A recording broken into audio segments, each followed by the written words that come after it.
ডিনারের জন্য বানিয়েছি ডাল মাখনি, তবে পেঁয়াজ রসুন ছাড়া। আজ মঙ্গলবার তাই। তাহলে চলো রেস্টুরেন্ট স্টাইল ডাল মাখনির রেসিপিটা শেয়ার করে দিই। নিয়েছি আমি এখানে মিক্সড ডাল দিয়ে বানালে আমার মনে হয় ডাল মাখনির স্বাদটা অনেক ভালো হয়। আগের দিন রাতে ভিজিয়ে রেখেছিলাম, তারপর বেশ কয়েকবার ধুয়ে প্রেসার কুকারে দিয়ে দিয়েছি তেজপাতা, নুন আর একটু কাশ্মীরি লঙ্কার গুঁড়ো দিয়ে। 3টে সিটি দেওয়ার পর ডালটাকে আমি একটু ম্যাশ করে নিয়েছি, যাতে এরকম ভাঙা ভাঙা হয়ে যায়। এবার তেলের মধ্যে 1 চামচ বাটার দিয়ে কিছুটা কসুরি মেথি, একটু গোটা জিরে আর 1 চামচ কাশ্মীরি লঙ্কার গুঁড়ো দিয়ে নাড়িয়ে আদা কাঁচা লঙ্কা বাটা দিয়ে দিচ্ছি।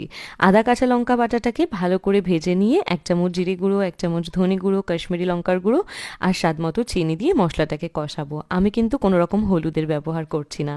এবার 2টো টমেটোকে পেস্ট করে নিয়েছি, সেটা দিয়েও ঢাকা চাপা দিয়ে কষাতে থাকবো। সাইড থেকে তেল ছেড়ে দিলে দিয়ে দেবো বেশ খানিকটা ফ্রেশ ক্রিম দেওয়ার 2 মিনিটের মধ্যেই কিন্তু আবারও তেল ছেড়ে দেবে। এবার 1 বাটি দুধ দিয়ে ফুটতে দেবো। তারপর সেদ্ধ করে রাখা ডালটা দিয়ে দেবো স্বাদ মতো নুন।